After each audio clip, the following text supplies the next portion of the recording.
क्या होता है जब एक आदमी मस्ती मस्ती में गलती से टाइम ट्रेवल कर लेता है और खुद के साथ दुनिया के अंत को भी देख आता है। मूवी की स्टार में हम रे को देखते हैं जो कि 3D रूम में बच्चों का एंटरटेनमेंट कर रहा था। वो बच्चों का एंटरटेनमेंट कर ही रहा होता है, लेकिन वो डायलॉग को ढांसू बनाने के लिए यहाँ पे गाली दे देता है। हालांकि ये बच्चों को तो समझ में नहीं आता है, लेकिन वो एकाएक रोने लगते हैं। अब रे की इस गलती की वजह से उसका बॉस उसके ऊपर बहुत ही ज्यादा गुस्सा होता है और उसे अपने रूम में बुलाता है और उसके बाकी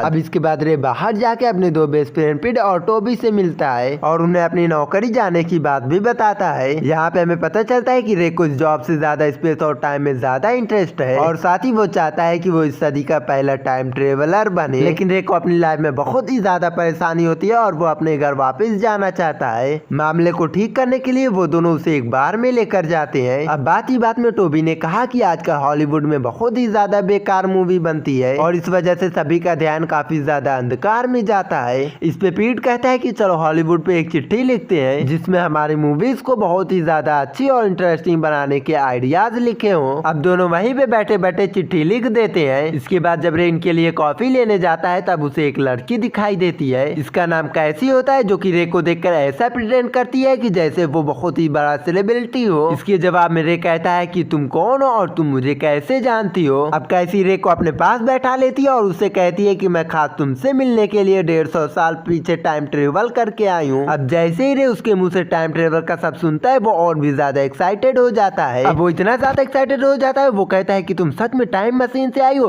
कहाँ पार्क की हो उसे। जिसपे वो कहती है कि उसकी टाइम मशीन उसकी कलाई पे बांधी गई हुई है एक ऑपरेशन की मदद से, जिससे उसे टाइम मशीन संभालने की दिक्कत ना हो। वो रे से कहती है कि मैं तुम्हारी बहुत ही बड़ी फैन हूँ। रे उससे कहता है कि अगर तुम सच में टाइम ट्रेवलर ही हो तो हिटलर या फिर ऐसे किसी और लोगों को मार देती ताकि फ्यूचर में कभी लड़ाइयाँ होती ही नहीं। कैसी उससे कहती है कि ये काम करने के लिए टाइम ट्रेवलर की एक टीम बनाई गई थी। अपने पर्सनल काम के लिए इस काम को और भी ज्यादा खतरनाक बनाने लगे। कैसी उससे आगे कहती है कि इतिहास में कुछ लोग ऐसे काम करते हैं जिसे फ्यूचर में उसे पसंद नहीं करते हैं और किसी भी तरीके से उसकी जान के पीछे पड़ के उसे मार ही देते हैं। लेकिन रे को तो ये सब कुछ पल्ले ही नहीं पड़ता है। अब दोनों ऐसे ही कुछ देर बात करते हुए कैसी रे को किस करके वहाँ से चली जाती है। इसके बाद वो अपने दोनों दोस्तों के पास जाता है और ये बात बताता है। ये बात सुन के उनके दोनों दोस्त हंसने लगते हैं। पीट कहता है कि वो जरूर बाहर गई होगी, एक काम कर जल्दी से उसे काबू में कर ले और अपने रूम में बुला ले। जिसपे पीट कहता है कि मुझे नहीं लगता कि वो कोई ऐसी लड़की है।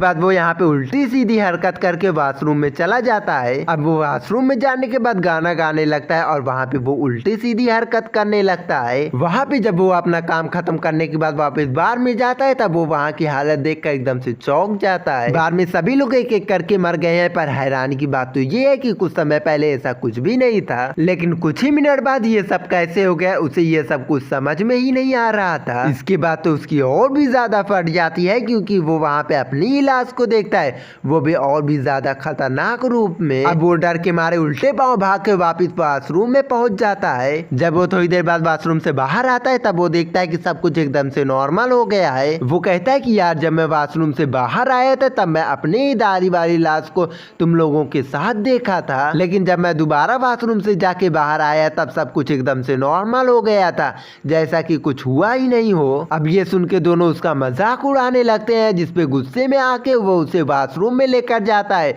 सबूत दिखाने के लिए। तो वो उससे कहता है कि यार ये तो बता हम लोग बदबू में यहाँ पे कितनी देर रुकने वाले हैं। फिर उससे कहता है कि यार मुझे ऐसा लग रहा है कि इस वॉशरूम में ही कुछ गड़बड़ है, क्योंकि जब मैं यहाँ पे कुछ समय बिता के वापस बाहर गया तब मैंने हम सभी का फ्यूचर देखा था। अब रे को टाइम ट्रेवल में इंटरेस्ट था, इस वजह से उसे कुछ यकीन होने लगता है। लेकिन टोबी के शक करने की वजह से पीट ने कहा कि चलो हम वही हरकत दोबारा से करते हैं जो मैंने यहाँ पे पहले किया था। इसके बाद क्या तीनों लग जाते हैं अपने काम पे और सेम टू सेम वैसी ही हरकत करने लगते हैं जैसा कि पहले पीट ने किया था। लेकिन जब कुछ लोग उन्हें यहाँ पे ऐसा करते हुए देखते हैं तब अजीब सा मुंह बना के वहाँ से चले जाते हैं। जब तीनों कांड करके वापस बाहर जाते हैं तब देखते हैं कि सब कुछ एकदम नॉर्मल ही है पहले जैसा। लेकिन जब वो लोग थोड़ा सा आगे जाके देखते हैं तब उनकी पूरी तरह से फट जाती है, क्योंकि वो खुद ही के प्रतिबिंब को देखकर डर जाते हैं। अब तीनों कितनी ज्यादा फट जाती है कि वो लोग वापस से वाशरूम में जाके बहस करने लगते हैं। रे ने कहा कि ये सब कुछ जो कुछ भी हमारे साथ हो रहा है ये सब तेरी ही मेहरबानी है बे कुत्ते, हमारे दिमाग में ये सब कुछ क्या डाल दिया है, अब देख हमारे साथ क्या हो रहा है। जिसके जवाब में पीट कहता है कि यार मैं क्या जानूं हमारे साथ क्या हो रहा है,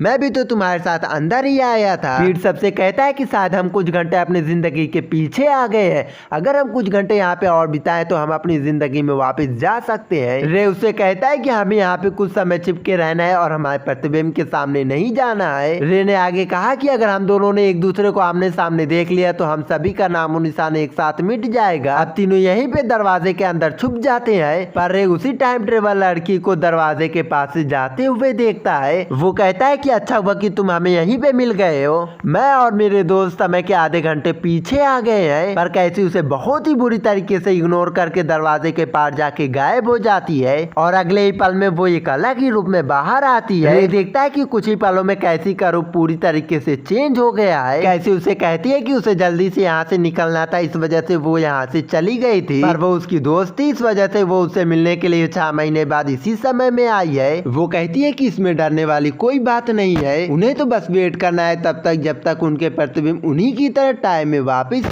चले जाए अपने। अब दोनों यहाँ पे कुछ देर बातें करते हैं, लेकिन तभी यहाँ पे टोबी और पीट आने लगते हैं। अब जब रे दोबारा वहाँ पे देखता है तब कैसी वहाँ से गायब हो जाती है। अब इसके बाद तीनों को वहाँ पे एक साथ बाथरूम आने लगता है। अब इसलिए वो लोग डर के मारे मैन वाशरूम को छोड़ के वुमेन वाशरूम में चले जाते हैं। जब वो लोग बाथरूम से बाहर निकलते हैं तब वो लोग नोटिस करते हैं कि वो वुमेन वाशरूम भी मैन वाशरूम की ही तरह टाइम लीक में है। अब पीट एक बार फिर से बाथरूम में चला जाता है, लेकिन अब वो दूसरे ही रूप में बाथरूम से बाहर निकलता है। वो दोनों पीट को देखकर कुछ भी रिएक्ट नहीं करते हैं, एकदम नॉर्मल खड़े होते हैं। लेकिन पीट दौड़ के आके उन दोनों के गले लगता है और उनसे कहता है, मेरे भाई तुम जानते हो मैं कई सालों से जंगलों में घूमते हुए तुम्हारा पीछा करते हुए तुम्हें ढूंढ के आया हूँ और इसी वजह से मेरी हालत यहाँ पे ऐसी हो गई है। जब ये लोग इस दुनिया को नजर मारते हैं तब ये लोग देखते हैं कि इस दुनिया का अंत अब करीब आ चुका है और अब यहाँ पे एक बहुत ही बड़ा खतरनाक मॉन्स्टर आ जाता है। लेकिन दिखने में तो चींटी लग रहा था ये, लेकिन हाँ चींटी समझने की गलती मत करना वरना मुंडी खोनी पड़ेगी। लेकिन अब फ्यूचर की ऐसी हालत देखकर तीनों एकदम से घबरा जाते हैं। ये लोग देखते हैं कि टूटी हुई दीवार पे इन तीनों की हंसती हुई पेंटिंग नजर आ रही है, जिसमें टोबी वही चिट्ठी लिख रहा होता है जो कि उसने मूवी की स्टार में लिखा था। अब तीनों एक बार फिर से उसी मेन वाशरूम में आ जाते हैं और अपने ही प्रतिबिंब से मिलते हैं। अब उनसे बचने के लिए तीनों एक मेन वाशरूम में छुप जाते हैं। जब तीनों उस वाशरूम से बाहर आते हैं तब वो लोग एक अलग ही टाइमलाइन में आ जाते हैं उस पार्टी से।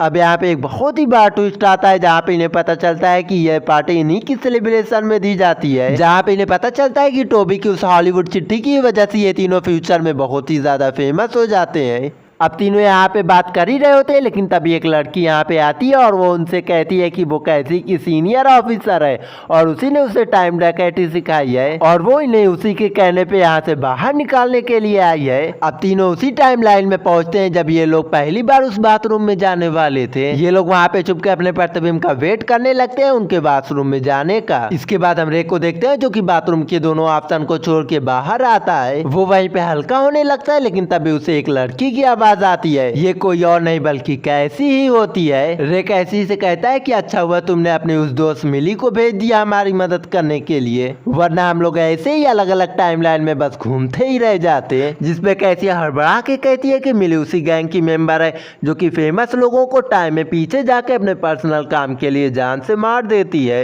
अब रे को समझ में आ जाता है कि ये सभी लोग टोबी की उस हॉलीवुड चिट्ठी को लिखने की वजह से ही फेमस हुए हैं और फेमस होने की वजह से ही मिली के गैंग के लोग इन्हें मारने के लिए इनके पीछे पड़ गए हैं। अब रे उन दोनों के पास जाता है और उनसे कहता है कि भाई मेरी बात ध्यान से सुनो, हम तीनों टोबी की उस हॉलीवुड चिट्ठी की वजह से ही फेमस हुए थे और उसी चिट्ठी की वजह से मिली हमें मारने के लिए हमारे पीछे पड़ गई है और हमें बचने के लिए हमें इस चिट्ठी को जलाना होगा वरना हमारा ऊपर का टिकट कंफर्म है कट जाएगा। अब यहाँ पे टोबी की अकल घास चढ़ने के लिए चली जाती है, असल में उसे अपनी जान से ज्यादा फेमस होने की चिंता थी। अब टोबी वहाँ पे रे और पीट से बहस करने लगता है, लेकिन तभी वहाँ पे मिली आ जाती है। है। अब कैसी रे को बचाने के लिए मिली के सामने आके खड़ी हो जाती है, लेकिन मिली कैसी से बहुत ही ज्यादा पावरफुल होती है, इसलिए वो मिली को बड़ी आसानी से हरा देती है।